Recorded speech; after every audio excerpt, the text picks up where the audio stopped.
Vez una nueva edición de Grano del Sistema. Los textos los encontrarán en reconquistatv.blogspot.com y una vez allí contenidos programas. Este último mes vieron los textos 4.997 personas. El segundo mes entre 40 meses que se publican. Todos los videos de YouTube se suben automáticamente a Odysee. En los comentarios está el enlace. También los encontrarán en el blog en link videos. Todos los videos se suben también en el Telegram, el Grano Sistema TV, con mayúscula. Los que colaboran con el programa solo pueden hacerlo por el Banco Provincia. Algunos preguntan cómo pueden hacer para colaborar desde el exterior. Todo pasa por PayPal y yo de ahí cobro el 40% de lo aportado, nada más. Lo mejor es hacerlo por Western Union, para los que deben conectarse previamente por correo conmigo. En el canal de Telegram, el Grano Sistema TV, van a encontrar el programa desgranado en bloques para aquellos que quieren compartir videos más breves. Me preguntaron acerca de mi operación. Te va viendo así. El martes pasado tenía que ir a ver al médico para que me dé la fecha de la operación, pues yo tenía todos los estudios prequirúrgicos hechos. El médico hacía 15 días que había renunciado. El problema está en que el PAMI paga mal, no reconoce nuevos costos y paga atrasado. Se están yendo todos los provisionales. Me derivaron para otro juez, otro médico el jueves, me atendió, me revisó y me dijo que no están en condiciones para operar porque tengo úlceras abiertas, 2 úlceras abiertas, que tengo que cerrarlas.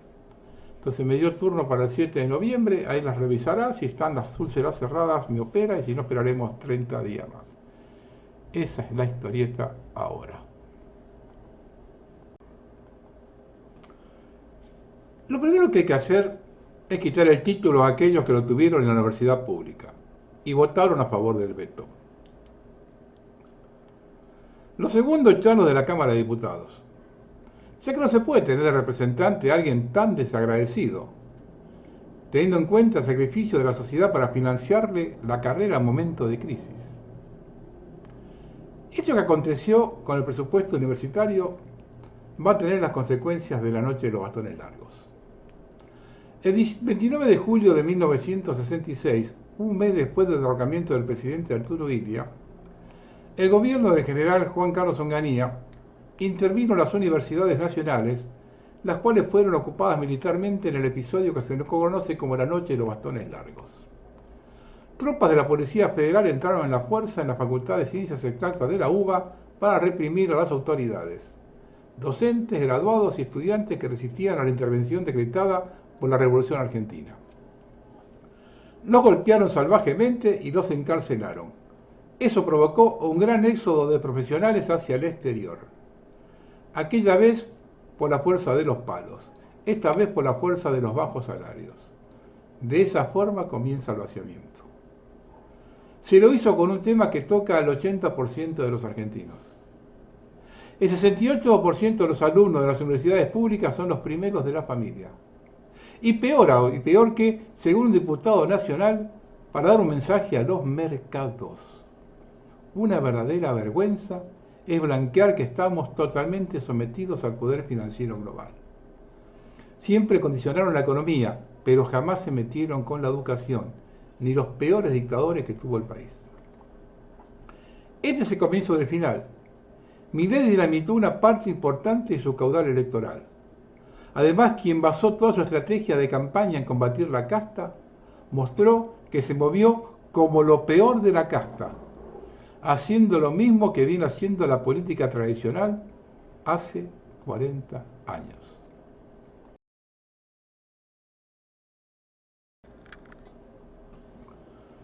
Argentina se suma a la lucha de Israel contra Irán. Envía apoyo militar a Medio Oriente, bajo el mando de un vicecomandante del Reino Unido. Acá hay varias aristas para analizar. Nos metemos en un conflicto que no nos corresponde ni nos toca de cerca.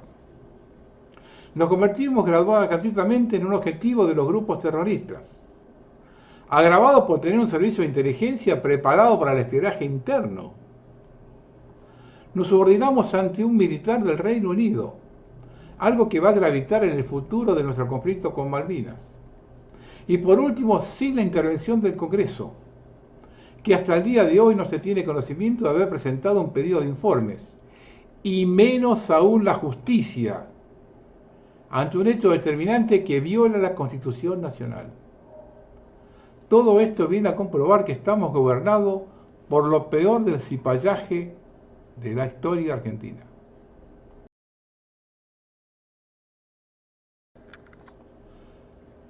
Permanentemente, quienes defienden al gobierno actual o son sus socios, viven echando toda la culpa a lo que ellos llaman populismo. Supongamos que sea cierto. ¿Quién lo generó y potenció? Vamos a hacer un repaso. Hipólito Yrigoyen fue la respuesta a 60 años de represión, fraude electoral y entrega del país. En el medio, una guerra injusta, que liquidó un país hermano y desangró el nuestro. Tuvo su cenit en los faustos del centenario, celebrados con las cárceles llenas y la ley de residencia, por la cual se expulsaba a quienes reclamaban sus derechos. Luego viene el peronismo, hijo directo del derrocamiento de Yrigoyen, el pacto Roca-Ruziman, que nos puso de rodillas ante Inglaterra, causando una gran pobreza.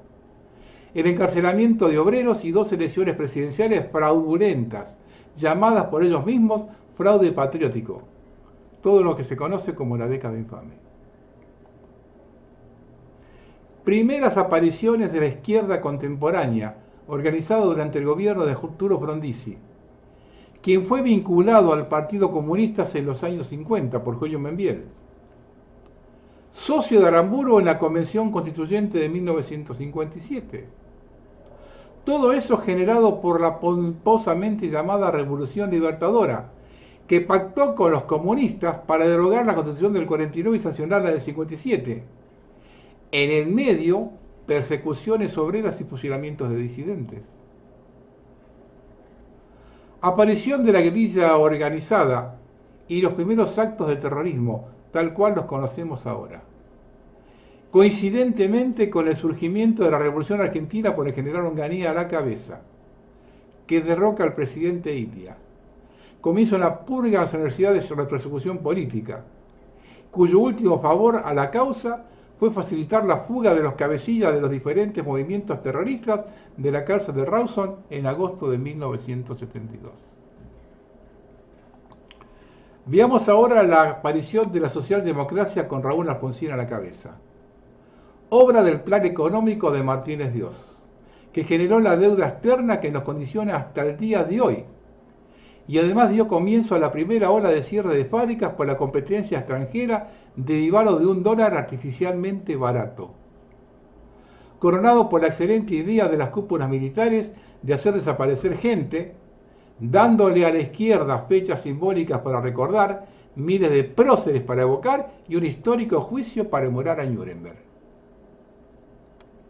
Y llegamos al día de hoy, con el diablo personificado en el kirchnerismo, que nació de la crisis del 2001, que es cuando les revienta el plan de saqueo de Menem Cavallo, que multiplicó la desocupación por 5 y mandó a las capas más bajas al trueque.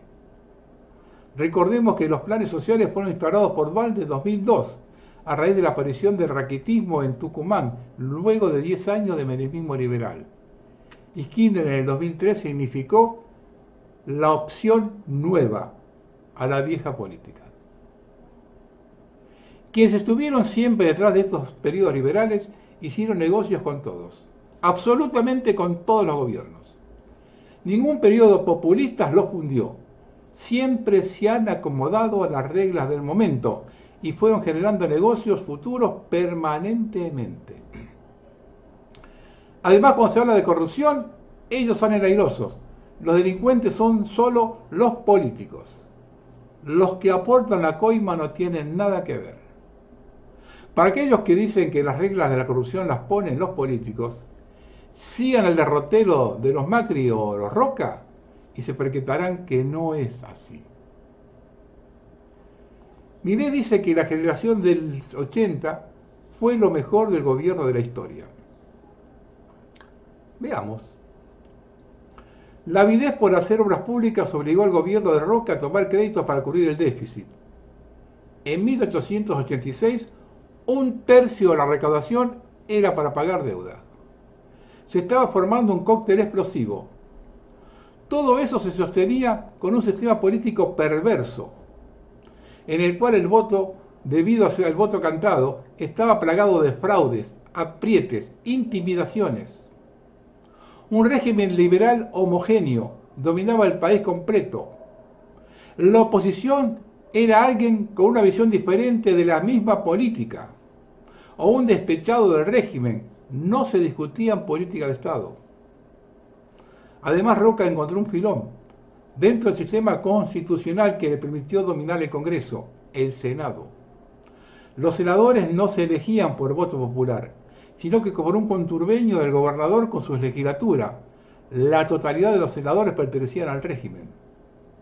Se dieron muchos casos de senadores que no conocían la provincia a la que representaban. Eso fue criticado por Alberdi, quien hizo una mea culpa por la discusión que se hizo de la Constitución. Esa forma de elegir senadores fue lo que posibilitó el derrocamiento de Irigoyen en 1930. Eso de los senadores que no conocían la provincia siguió hasta la reforma del 94. En el Menemato había un senador por Catamarca puesto por Loma Negra, por los Fortabat, que no conocía Catamarca. Roca entrega el poder a su cuñado Juárez Selman.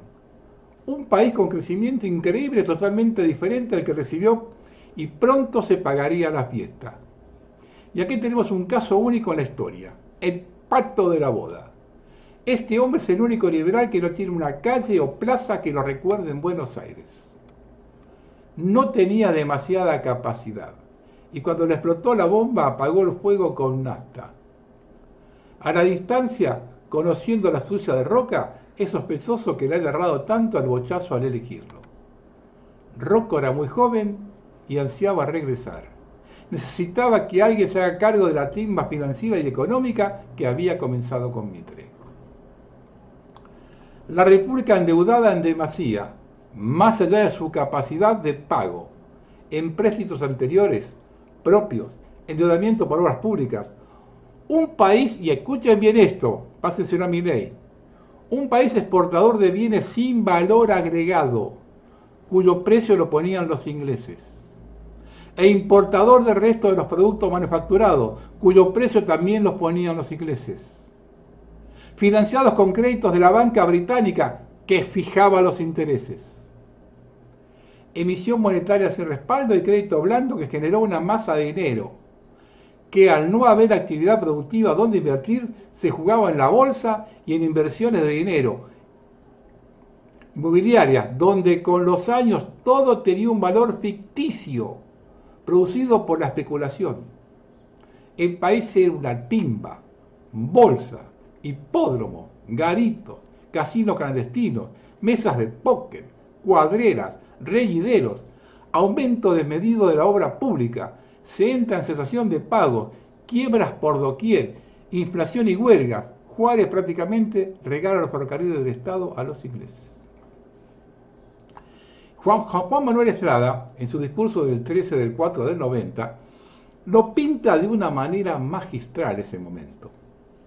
Veo bandas rapaces, movidas de codicia, la más vil de las pasiones, enseñorearse del país, dilapidar sus finanzas, pervertir su administración, chupar su sustancia, pavonearse insolentemente en las cínicas ostentaciones del Fausto, comprarlo y venderlo todo, hasta comprarse y venderse unos a otros a la luz del día.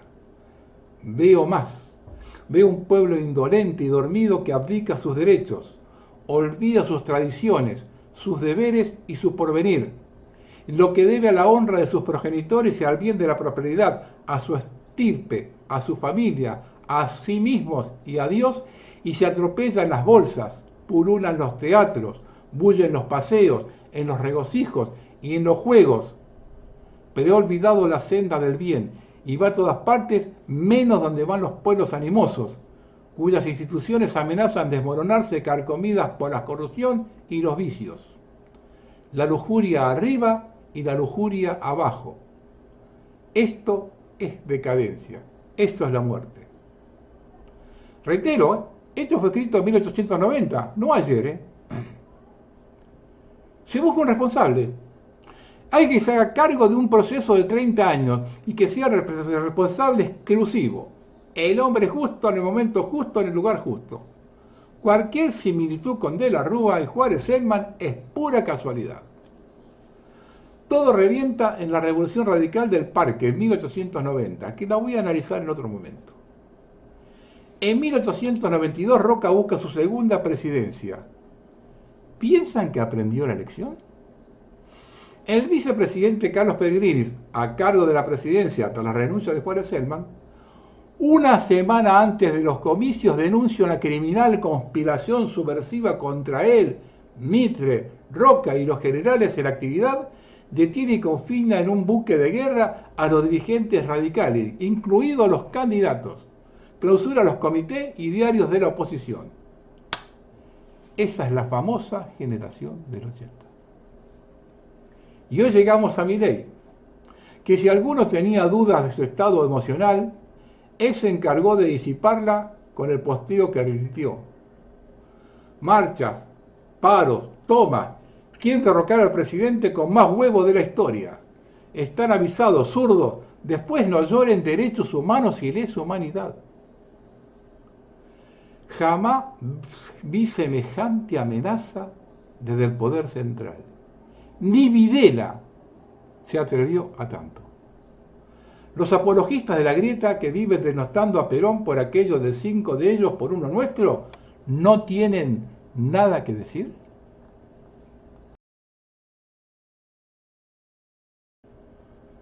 Si algo ha demostrado este gobierno desde diciembre, es que son mentirosos seriales. Eso no lo puede discutir nadie. Tiran cifras al voleo y dicen cosas incomprobables. Pero como solo le dan notas a pseudos periodistas afines, nadie le replica, contradicen algo. Y acá está la clave del motivo por el cual se sostienen y siguen haciendo lo que se les canta. La mejor medida del régimen es haber potenciado la grieta, pero sobre todo ponerle nombre. Kirchnerismo, Cristina Fernández, la Cámpora. Entonces cuando quieren liquidar una dependencia o privatizar una empresa, mentirosos como son, dicen una y mil veces que es un antro de corrupción, que se roban todo el presupuesto y arman un discurso que repiten todos como loros. El asunto es que no han hecho una sola denuncia en la justicia, menos aún una auditoría para que compruebe lo que afirman. De ese modo, la sociedad ignorante avala la medida para terminar con la corrupción, que puede existir, pero que de hace 10 meses viven denunciando por los medios sin que haya ningún acusado, ni siquiera señalado con nombre y apellido. Es el plan perfecto para una sociedad con la grieta, desmovilizada, poco informada, sin espíritu crítico e ignorante. En la medida que se avance con la motosierra y aumente la cantidad de perjudicados, la base de sustento del gobierno disminuye. Pero hay un 30% cautivo, el sector de mejor posición económica, a quien la crisis le toca de costado o directamente no le toca, y que va a avalar todas las medidas que se tomen este tipo de gobiernos. Además, ese sector está acompañado por el 96% de los medios y los pseudo periodistas que mienten, ocultan o desinforman. La trampa perfecta, ya que actúan como un parlante que tapa toda voz disidente. Y ese 30% además se va a encargar de cuestionarla a la disidencia, como lo han hecho hace 4 años. Observe lo que está pasando en San Pedro con la estafa. Están acusando a quienes le dijeron que era un fraude. Cuando se consume y todos se den cuenta que perdieron lo que portaron, nadie va a reconocer a quienes les avisaron. Es muy difícil construir algo nuevo con una sociedad así.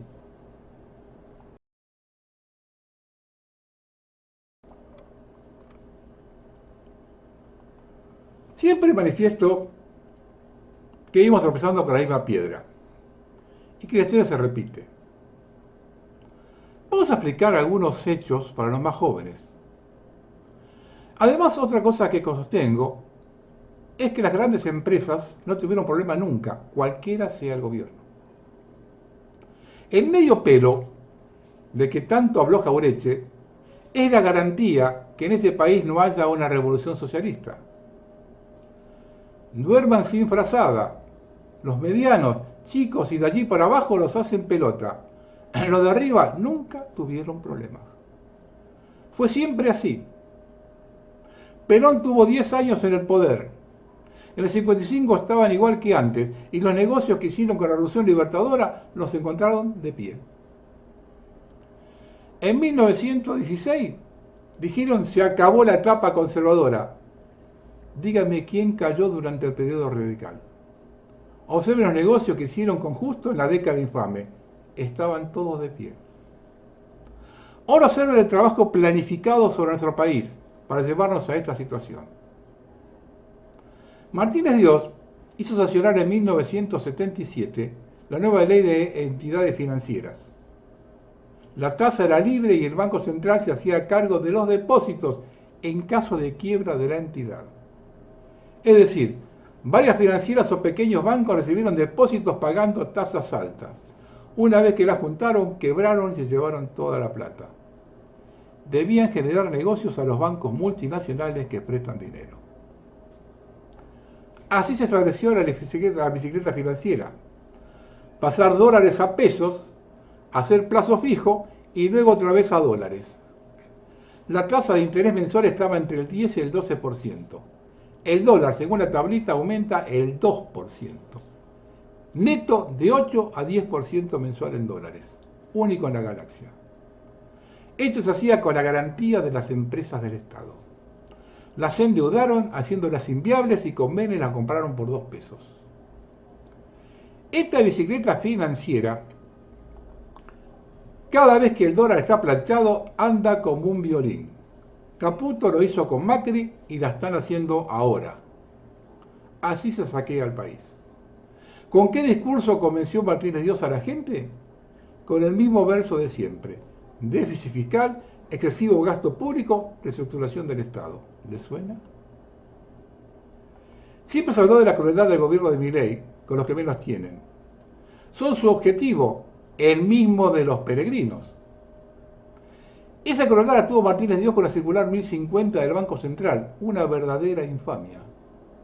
Se indexaba el saldo, por lo cual se paga y cada vez se debe más. Un verdadero saqueo. Observe la metodología perversa. Se toma un crédito de 100 pesos a 20 meses. A pagar la primera cuota de 5 pesos, queda un saldo de 95. Lo indexan con la inflación del 12% y debe 106. La segunda cuota es de 5,60. Saldo 101,40. Indexado 113,60. Pagó 2 cuotas y debe un 14% más. La tercera de 6 pesos con 30. En la mitad del plan ya no puede pagar la cuota. El banco se queda con la casa sin que le corresponda nada. Ejecutando deudas con esta circular, hicieron la fortuna inicial los Kirchner en Santa Cruz y se quedaron con más de 20 propiedades. Por eso les digo que no hay nada nuevo bajo el sol. La perversidad sobre este pueblo de esta manga de cipayos es la misma a través del tiempo. Así como la estafa que hicieron en San Pedro tiene 100 años, a nosotros nos vienen cagando hace más de 170. Y se sostienen porque un tercio de la sociedad, el famoso medio pelo, los bancó siempre. Pues nos convencieron que toda la culpa la tienen los que ellos llaman populismo. Conozco bastante de la historia y no voy a ser tan ignorante de obviar la corrupción en todos los gobiernos. Pero siempre dije que la diferencia entre unos y otros es el color del guante. Y les puedo asegurar que por cada peso que se robaron los populistas, los otros se robaron 50.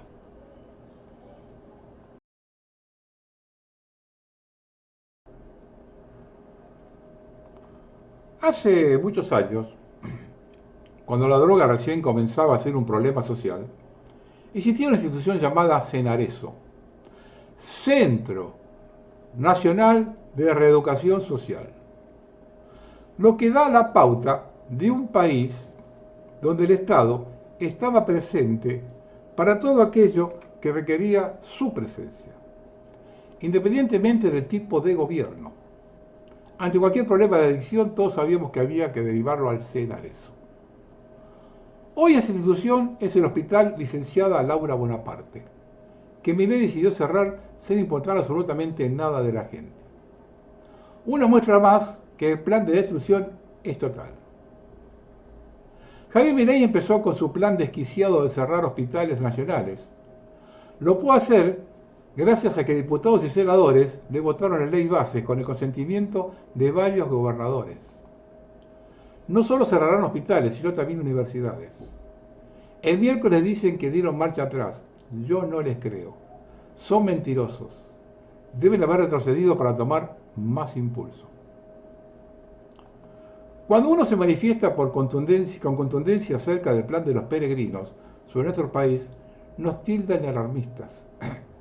Ya lo verán con el tiempo. En especial los jóvenes, que lo votaron en masa. Lo voy a decir una vez más, para que les quede grabado, y algún día recuerden que alguien les avisó.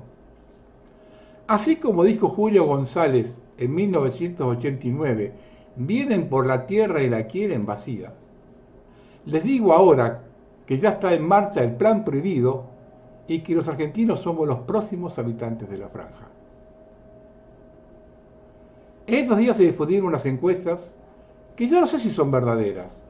Si lo son, es muy preocupante.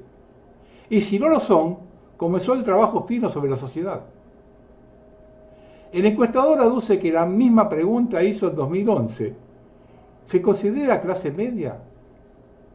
Del 70% que respondió de forma positiva en 2011, hoy se consideró así el 35%. El 78% de los habitantes del conurbano se consideran pobres. Reitero, de ser cierto, ya nos han emparejado con el resto de Latinoamérica. La Argentina está entregada para el cachetazo final. Ese sentido de pertenencia a la clase media siempre nos distinguió y fue el muro de contención en las crisis, lo que derivaba en protestas y luchas en las calles. Si eso se perdió, el enemigo ya nos ha vencido.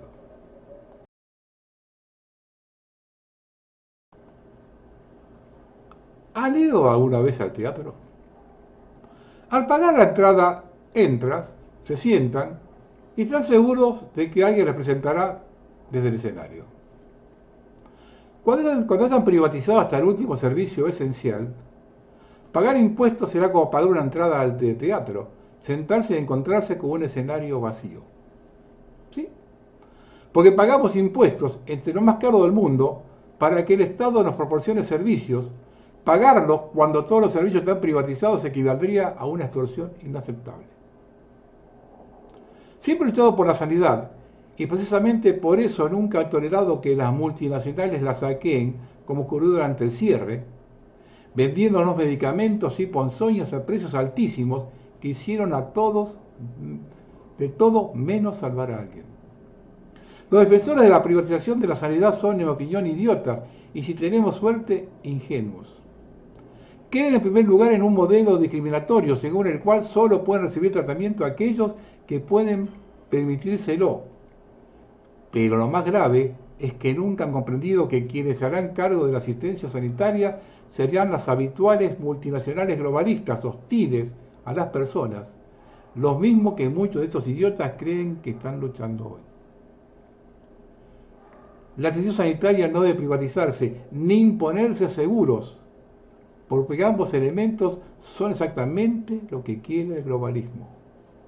No tendrás nada y mucho menos protección para tu salud.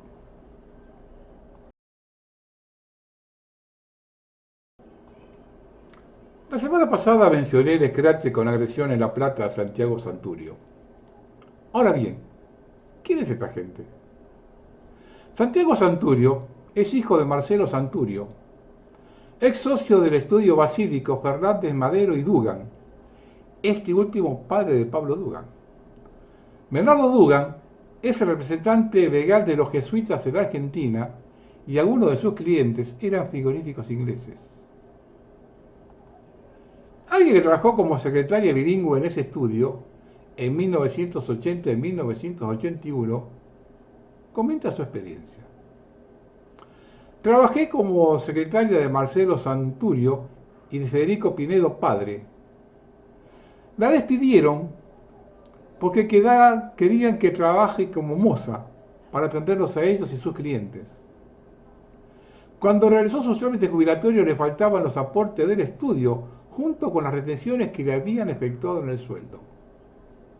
A una amiga que también trabajó allí como recepcionista telefonista, varios años le ocurrió lo mismo. Jamás le aportaron. Imagina que pasó con otros empleados, alrededor de 20, y el estudio estaba en Plaza San Martín. Santiago Santurio se crió con plata estafada, que nunca pagaron aportes a pesar de que las descontaban. Todavía recuerdo que gracias a que envió un fax a Brasil, el joven Santiago pudo recuperar los aparatos de ortodoncia que se olvidó en la mesita de luz del hotel. Hace algunos años, la Cámara Federal confirmó el procesamiento de varios integrantes del conocido estudio jurídico de la capital federal, Basílico, Fernández, Madero y Dugan, por maniobras ilícitas urdidas para evitar que una empresa contratista, cliente de la firma, perdiera un millonario juicio contra el Estado y embargó a los acusados ante sumas hasta 15 millones cada uno y 75 millones en total. El acto fue dictado por la Sala 2 de la Cámara contra Jaime Fernández Madero y otros integrantes del estudio jurídico por los delitos de estafa procesal en grado de tentativa y uso de instrumento público falso. Fernández Madero cobró notoriedad cuando fue imputado en varias causas en las que se lo cuestionó por irregularidades como asesor de la exfuncionaria menemista María Julia Zogaray cuando fue liquidadora de la ex Entel.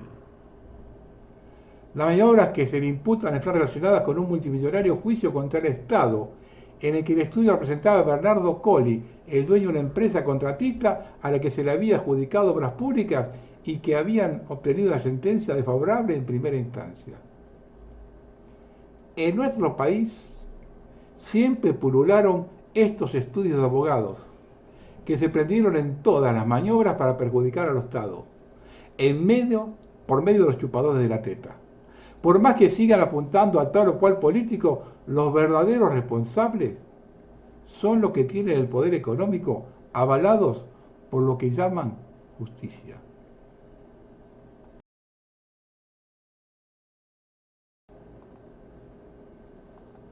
El 16 de octubre se votará en la legislatura de Córdoba la adhesión al RIGI. Entre los beneficios que plantea este régimen a las empresas que adhieran, encontramos que las empresas inversoras no se verán afectadas por leyes municipales, provinciales o nacionales. Por lo tanto, podrán hacer uso del territorio incendiado, siendo afectada la empresa solo a cortes internacionales del Fondo Monetario. Implica que cualquier denuncia por cualquier afectación se debe dirigir a dicha corte, quedando totalmente al margen de la justicia provincial y nacional. Las concesiones son por 30 años, de los cuales solo 3 años pagan impuestos, asegurándoles estabilidad impositiva y jurídica. Las empresas no están obligadas a comprar insumos ni tecnología local, contratar mano de obra local, transferir tecnologías, entre otros beneficios. No. El impacto territorial generado por la normativa y ejecución de este régimen será determinante en el corto, mediano y largo plazo para los pueblos, poniendo en peligro la calidad de vida de las personas. Y acá, pronto, vamos a ver cómo cambió la sociedad. Una de las cosas que más se busca de Córdoba son las minas de uranio que hay en la Pampa de Achala.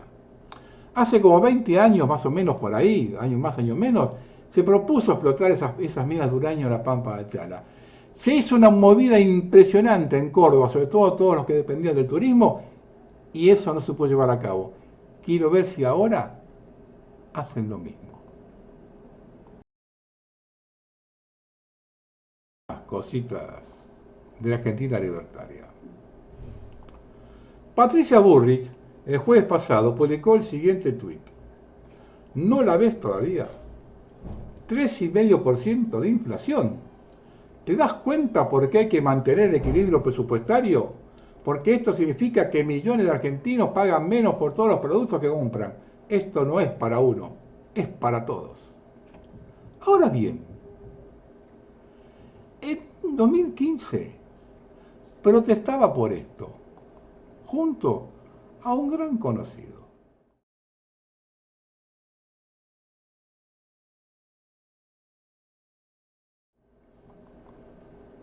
Por otro lado, Ventia Energy, la compañía que fundó el macrista Javier Iguacel, el 1 de julio, con un capital de apenas 30 millones, se quedó con 4 pozos convencionales de YPF, en un proceso muy opaco que diseñó Santiago Caputo.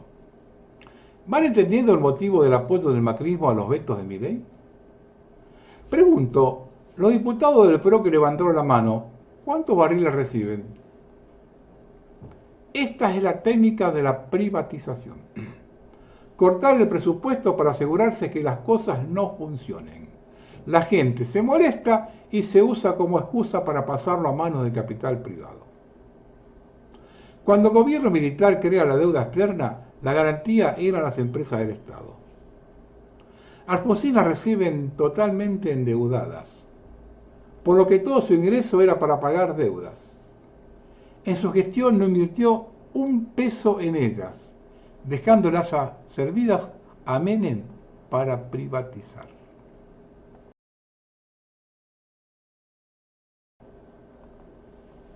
Hago una charla de Quincho. Recuerden que en los textos están las fuentes. Milei acaba de dar la orden de reforzar la seguridad en Casa Rosada y Olivos. Se debe a que se acaba de llegar un informe de la CIDE donde le informan del enojo de la sociedad en la provincia de Buenos Aires. La sociedad está al límite, cierra el informe. Desde el 18 de septiembre, Sandra Peto Velo está denunciada ante el juez subrogante, el hijo y el fiscal Picardi. La causa es por malversación de caudales públicos, abuso de autoridad e incumplimiento de los deberes de la funcionaria pública. La causa sigue cajoneada. Adivinen con qué aerolíneas viajó Karina Milei a Santiago del Estero. Con aerolíneas argentinas. Sí, y con la nuestra. Siguen timbiando la plata de todos los argentinos jugando a hacer política mientras cierran hospitales, desfinancian la salud y la educación. ¿Hasta cuándo? Papelón. Karina Milei gastó plata del Estado en su acto de campaña en Santiago del Estero, acto que fue un papelón. Juntó 30 personas, de las cuales quedaron 20 al poco tiempo de que Karina empezó a hablar.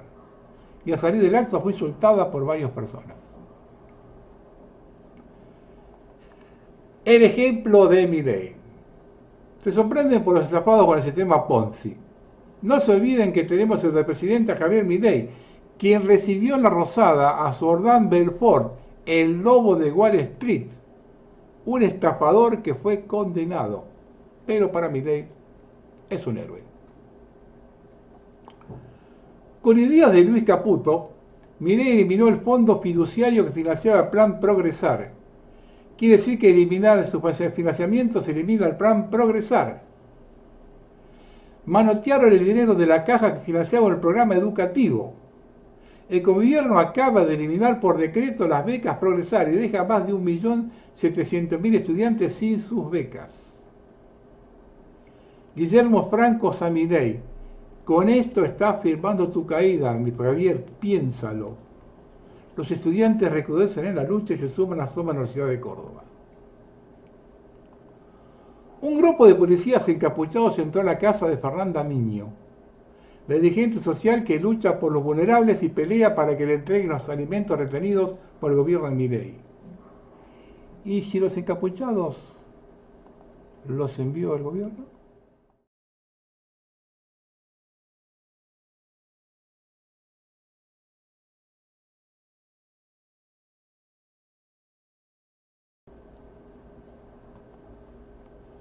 Desde los primeros días como país, fuimos un hervidero de intereses encontrados y falta de patriotismo. Los esfuerzos de Rivadavia por perjudicar a San Martín, la lucha antitestina por conducir las Federación, Cepeda, Pavón, después de Alberdi, la provincia de Buenos Aires no quería compartir la riqueza de su puerto. Argentina fue y es un país pegado con plastilina, con intereses siempre contradictorios.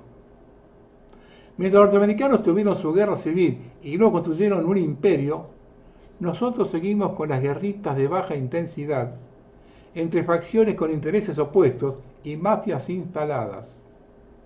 Aún en épocas de vacas gordas fue así.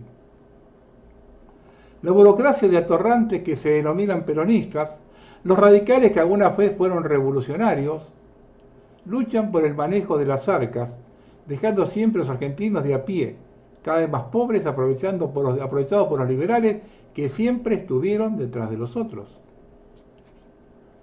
Fuimos un país con un 4% de pobreza y de una impresionante clase media, apoyada en la educación gratuita y obligatoria. Hoy somos un país en ruina, con millones de marginales y un 60% de pobreza. No es cierto que con la democracia se educa, se come y se cura. Hoy al menos no. Esta democracia de falsos oportunistas ha fracasado. Los sectores realmente patrióticos que enfrentaron a los ingleses, que construyen usinas atómicas y redes 3D, los que sacan patentes médicas internacionales, todos están tapados por una burocracia política manejada por tarotistas ignorantes, fanáticos ultraderechistas y pibes que se la creen.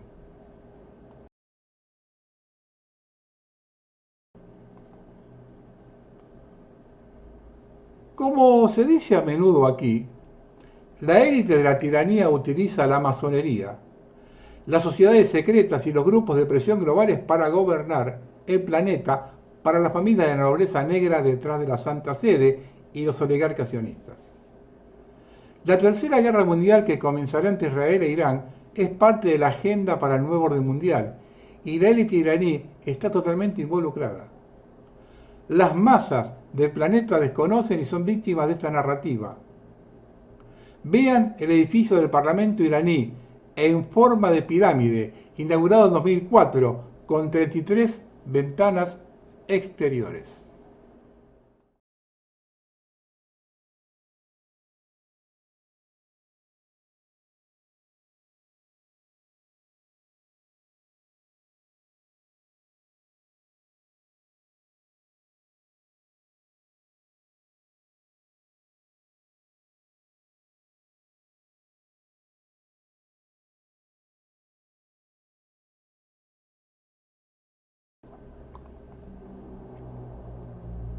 Entre nosotros, son muchos los que creen que la República Islámica de Irán es ante todo enemiga de Israel. Quienes creen tal cosa no entienden el pensamiento del imán Khomeini e ignoran la historia de las relaciones entre esos dos países. El imán Rouhollah Khomeini era un antiimperialista en un país que vivió bajo el yugo del Reino Unido y después bajo la dominación de Estados Unidos. Un hecho que nunca se menciona en Occidente es que durante la Primera Guerra Mundial, Irán sufrió una hambruna en la que murió al menos el 10% de la población, lo cual hace de Irán una de las principales víctimas de aquel conflicto. Aquella catástrofe prácticamente no se ha estudiado en Occidente y generalmente no aparece en los grandes libros sobre la Primera Guerra Mundial. En todo caso, los iraníes están convencidos de que aquel hecho fue un genocidio, resultado de la confiscación masiva de las cosechas, ordenadas para alimentar al ejército británico durante su lucha contra los otomanos y los rusos. Posteriormente, en 1953, el Reino Unido se asoció a Estados Unidos para derrocar al primer ministro Mohammad Mossadegh, quien había nacionalizado el petróleo iraní en detrimento de la Anglo-Persian Oil Company, e imponer como nuevo jefe del gobierno al general nazi Fazollah Zahedi.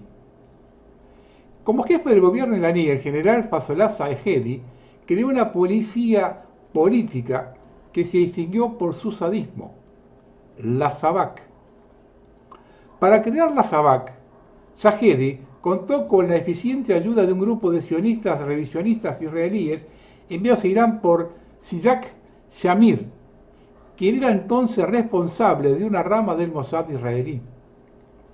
Es por eso que los escritos del imán Khomeini siempre resaltan la necesidad de luchar contra Estados Unidos y contra el Reino Unido, describiéndolos como el gran Satán y el pequeño Satán, mientras que presentan a Israel solo como un producto de los anglosajones, no como un poder independiente. Sin embargo, los estrechos vínculos entre el imperio persa e Israel no terminaron con la revolución islámica iraní. Hoy en día, una empresa común, 50% israelí, 50% iraní, sigue explotando el oleoducto Eliad Ascalón, construido en 1968, o sea, bajo el régimen del Shah. Toda publicación sobre los propietarios del oleoducto Eliad Ascalón se castiga en Israel con 15 años de cárcel. Y ya en posesión de esos datos, es importante recordar la importancia del escándalo Irán-Contras en la historia de la República Islámica. El escándalo Irán-Contras, también llamado Irán Gate, estalló al conocerse una operación de los servicios secretos de Estados Unidos concebida por Klaus Barbie, ex nazi, organizador por demás de la dictadura del general boliviano Hugo Banzer en Bolivia y del hoy célebre cártel de Medellín del narcotráfico. El objetivo de aquella operación era suministrar armas a los mercenarios pro-estadounidenses que luchaban contra la revolución sandinista que había llegado al poder en Nicaragua. Pero Barbie fue desenmascarado como criminal de guerra buscado desde el fin de la Segunda Guerra Mundial y acabó siendo arrestado y extraditado a Francia. Ante aquel inconveniente, el coronel norteamericano Oliver North, quien dirigía un equipo secreto en el Consejo de Seguridad Nacional de Estados Unidos, se hizo cargo de aquella operación secreta. De su puesto en el Consejo de Seguridad Nacional de Estados Unidos, el coronel Oliver North consiguió una operación más compleja: obtener la liberación de los civiles estadounidenses tomados como rehenes durante la Guerra Civil Libanesa a cambio del envío de armas a la República Islámica de Irán, enfrascada entonces en la guerra contra Irak. Israel pondría las armas sacándolas del enorme volumen de armamento que siempre ha recibido de Estados Unidos. Esas armas serían enviadas a Irán, pero cierta cantidad de aquellas armas serían enviadas en realidad a los contras que agredían a Nicaragua. Aquel proyecto obtuvo el respaldo del asistente del secretario de Estado. Aquel asistente era el sionista revisionista Elliot Abrams. El contacto inicial en Irán fue el entonces diputado Hassan Rouhani, a quien los agentes norteamericanos conocían desde los tiempos del régimen del Shah. Rouhani estableció a su vez el contacto con el entonces presidente del Parlamento iraní, Hashemi Rafsanjani. La operación adquirió proporciones tales que Rafsanjani se convirtió en el hombre más rico de Irán. A pesar de todas las investigaciones oficiales, los elementos más importantes de ese tenebroso asunto siguen siendo secretos. En todo caso, lo que está claro es que Hassan Rouhani, más tarde convertido en presidente de Irán de 2013 a 2021, y el hoy fallecido Hashemi Rafsanjani, presidente de Irán del 89 al 97, colaboraron con el equipo de los norteamericanos Oliver North y Elliot Abrams. En 2006-2007, Elliot Abrams codirigió con Liz Cheney, hija del vicepresidente norteamericano Dick Cheney, el grupo a cargo de la política y las operaciones contra Siria, una estructura transversal de la administración del presidente George Bush hijo. Aquel grupo, que disponía incluso de un presupuesto ultra secreto, supervisó toda la ayuda a la oposición iraní y todo el que luchaba contra el régimen de los ayatolas en cualquier lugar del mundo. El coronel Oliver North ya no está en la escena política, pero Elliot Abrams organizó la última campaña electoral de Netanyahu, montó su alianza con los kahanistas de los partidos extremistas Fuerza Judía de Itamar Ben-Gvir y Hogar Judío de Bezalel Smotrich. reformando así la corriente de los sionistas revisionistas israelíes, discípulos del fascista Vladimir Sis Jabotinsky, e impulsando la modificación de las disposiciones que hacen el papel de construcción del Estado hebreo, lo que la oposición israelí y numerosos observadores califican de golpe de Estado. Los iraníes no desean destruir a sus adversarios. En Irán se han acostumbrado, cuando dos grupos entran en conflicto, a crear una comisión encargada de reconciliarlos. Generalmente esta comisión no logra su objetivo. Sus miembros acaban entrando ellos mismos en conflicto con otra institución y entonces se crea otra comisión para resolver el nuevo conflicto y así sucesivamente. Eso ha dado lugar a la existencia de un organigrama muy complejo en el que la adopción de la menor decisión exige una decena de firmas que prácticamente nadie logra reunir. El sistema se bloquea a sí mismo. En 1993 y 1994, los guardianes de la revolución enviaron combatientes a luchar a Bosnia-Herzegovina bajo las órdenes de la OTAN. Aquellos combatientes iraníes luchaban del lado del presidente Alija Izetbegovic, así que no había oposición entre los anglosajones y la República Islámica del presidente Rafsanjani. Arabia Saudita y la Legión Árabe de Osama Bin Laden eran parte de aquella operación. En 2005 comenzó una gran campaña de prensa contra el nuevo presidente de Irán, el antiimperialista Mohammad Ahmadinejad. La agencia británica Reuters inventó una declaración en la que el presidente Ahmadinejad supuestamente decía que quería borrar a Israel del mapa. Aquella falsa citación fue utilizada para suscitar una condena en el seno del Consejo de Seguridad de la ONU, antes que se descubriera la superchería, y Reuters publicara un desmentido. En realidad, el presidente Ahmadinejad había dicho que el Estado de Israel, como la Unión Soviética, estaba llamado a desaparecer con el paso del tiempo. Nunca dijo que los israelíes debían ser echados al mar. A pesar del desmentido publicado por Reuters, aquella falsa citación sigue apareciendo en numerosos libros como si realmente hubiese tenido lugar. Es también en aquel momento cuando los anglosajones inician la campaña tendiente a hacer creer que Irán trataba de obtener la bomba atómica para utilizarla contra Israel. Después de haber invadido Afganistán e Irak, los anglosajones esperaban justificar así un ataque contra Irán. En realidad, fue el régimen del Shah el que trató de dotarse del arma nuclear, con apoyo de Occidente, proyecto que la República Islámica abandonó solemnemente en 1988, por iniciativa del imán Khomeini.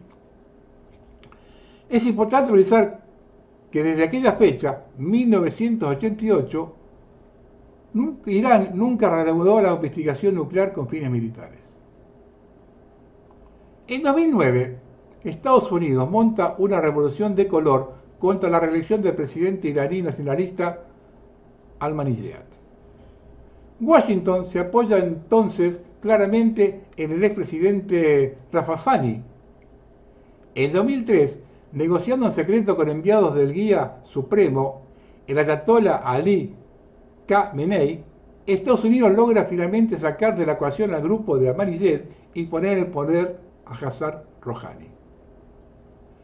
En 2011, el responsable del contraespionaje nombrado para dirigir una unidad especial a cargo de la lucha contra la infiltración del Mossad es un agente de Israel.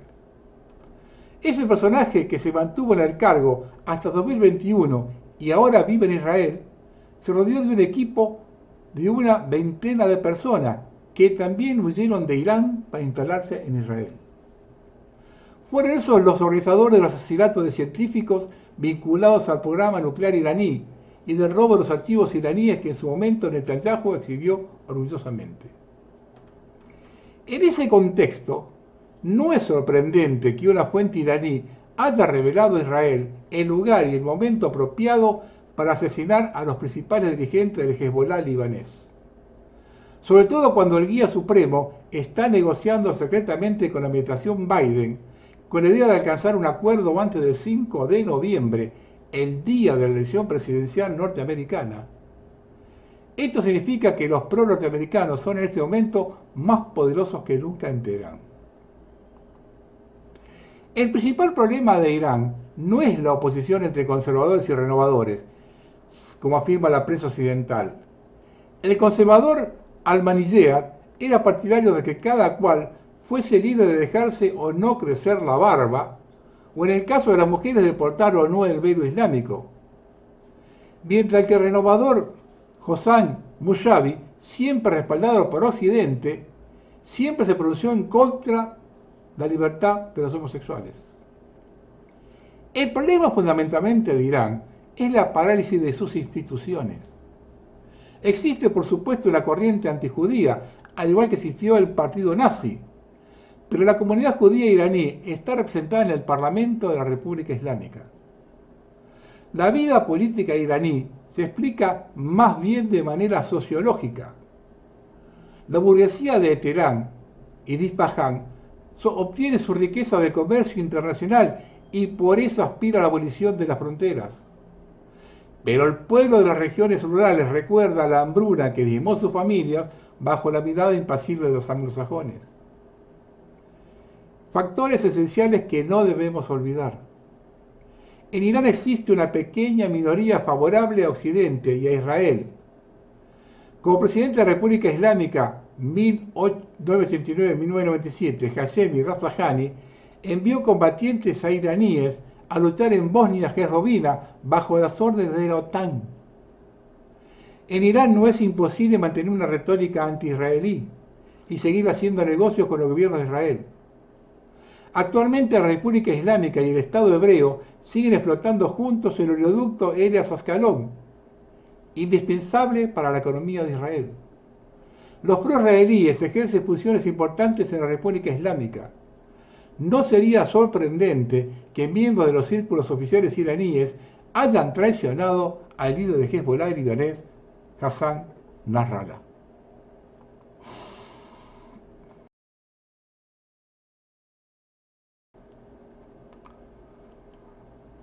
Algunas cosas cortitas de la situación en Medio Oriente. Se reporta una fuerte explosión en Tel Aviv, Israel, cerca de la embajada norteamericana. Un dron suicida habría impactado una zona de Tel Aviv provocando una gran explosión. Un dron gris del tamaño de un automóvil voló del mar directamente sobre el consulado americano en el paseo marítimo de Tel Aviv y se estrelló contra un edificio a unos 100 metros detrás de él. El 25% de los israelíes contempla la posibilidad de abandonar a su país por la conflictividad en curso. Los resultados de una encuesta de la radio y la televisión israelí, Kan, revelan que una de cada 4 personas de Israel está considerando emigrar. Y uno de los destinos es Ucrania.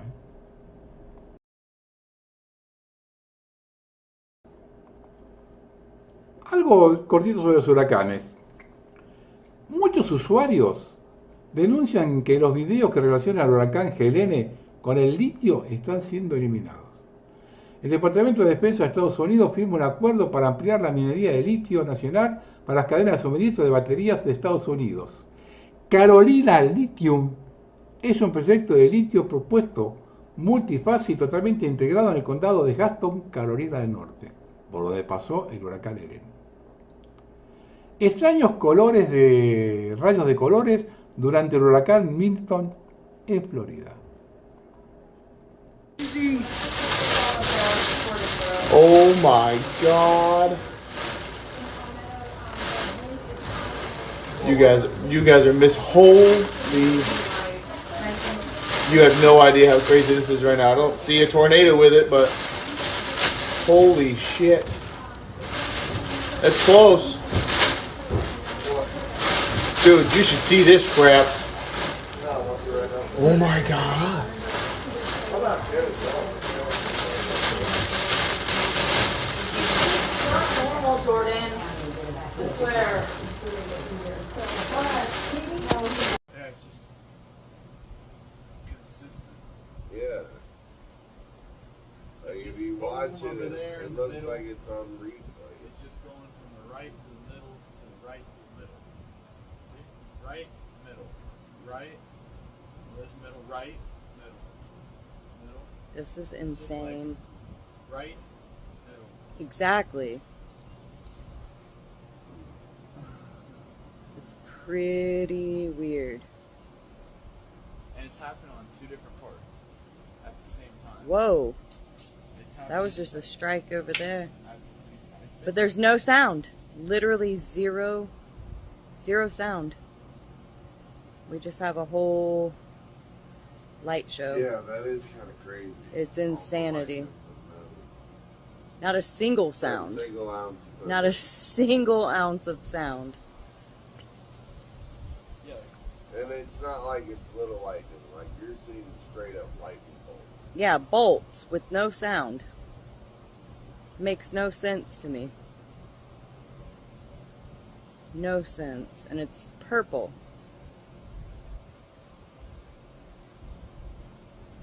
Wow.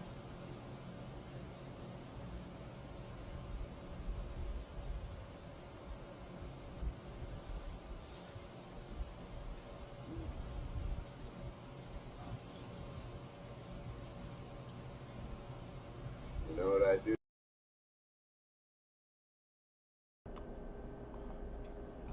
Se está acabando el tiempo, porque cada vez más gente se está despertando. La eurodiputada alemana Christiane Anderson, el impulso agresivo para lanzar ciudades de 15 minutos, identificación digital y CBDC es un invento desesperado de construir un estado de vigilancia totalitario antes de que demasiada gente despierte. Sin embargo, lo que no entienden es que la gente se está despertando porque están dando un paso al frente. En cierto sentido, la ventana se está cerrando porque las voces críticas son cada vez más numerosas y más fuertes. Por eso están intensificando las cosas. La identidad digital no es para hacerte la vida más fácil, es para dar al gobierno el control total sobre ti. La moneda digital es la crema de todos los mecanismos de control. ¿Qué crees que pasará la próxima vez que te niegues a recibir una ponzoña? Con un simple toque eliminan tu cuenta. Ya no puedes comprar comida, ya no puedes hacer nada. Creo que es hacia allí a donde nos dirigimos. Se trata de dirigir un estado de vigilancia totalitario.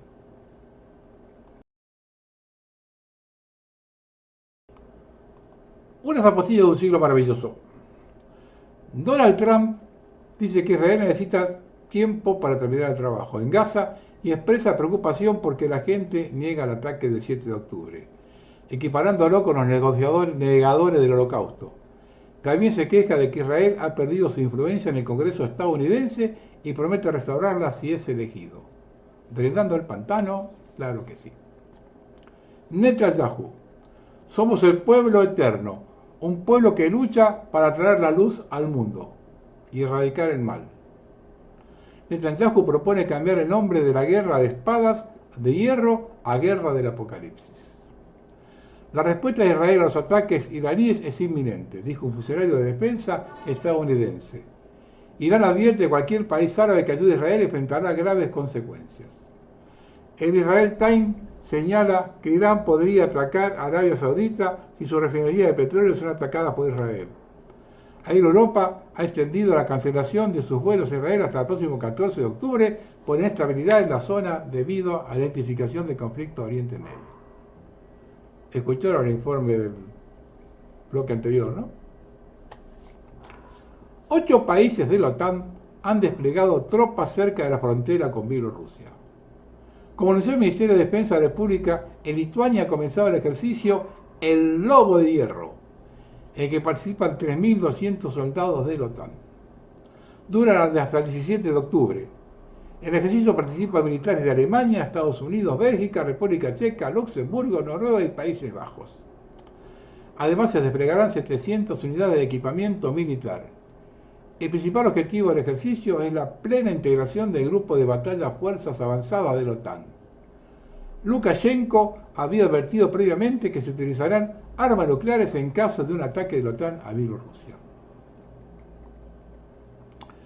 Varios estados de Estados Unidos empiezan a prohibir el flúor en el agua por perjudicar procesos cognitivos en adultos y sobre todo en niños después de un fallo del juez federal. Y ahora viene este video de la ciudad de Frankfurt, la capital económica de Alemania.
Vamos a terminar.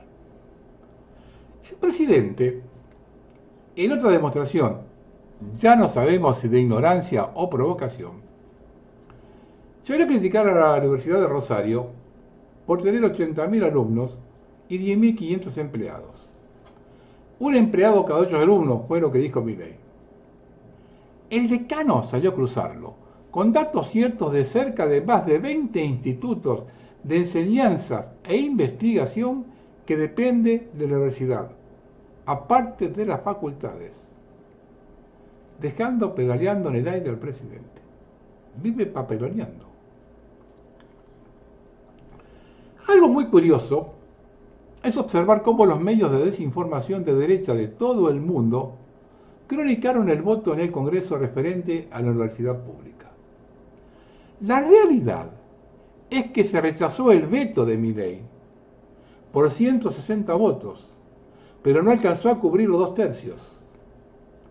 Lo que informaron en Europa es que Milei ganó la votación por 160-84.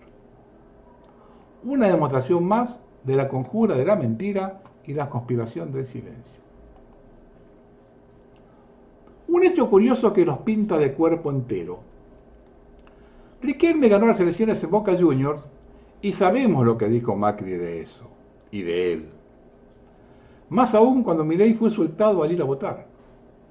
Pues bien, Riquelme tiene planeada la tan necesaria ampliación de la Bombonera para el año 2025, algo que no hizo el macrismo en 20 años de gestión.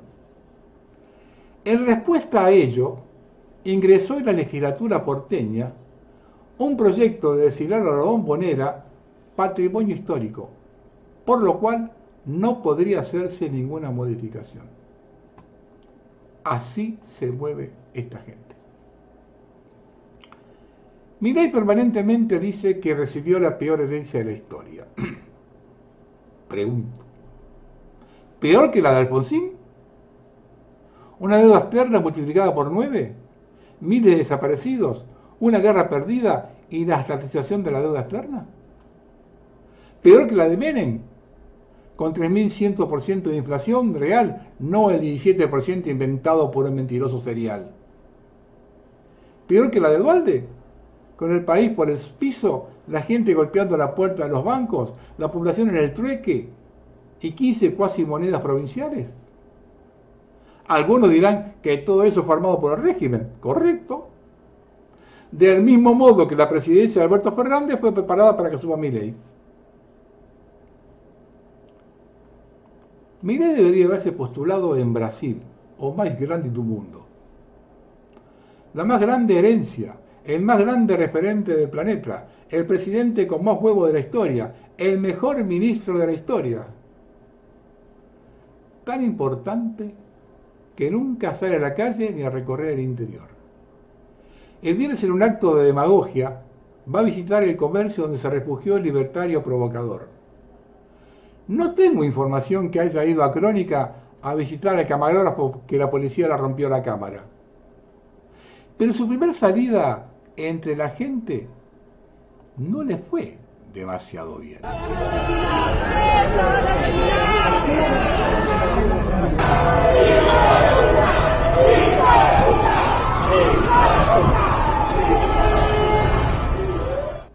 Todo esto debido a alguien que fue a provocar porque justamente lo que están buscando es la reacción de la gente para victimarse. Son tan truchos que no saben elegir a la gente. Miren una foto de Franco Antunes, el nuevo ñoqui de Milei, antes de recibir el sobre liberal estatal.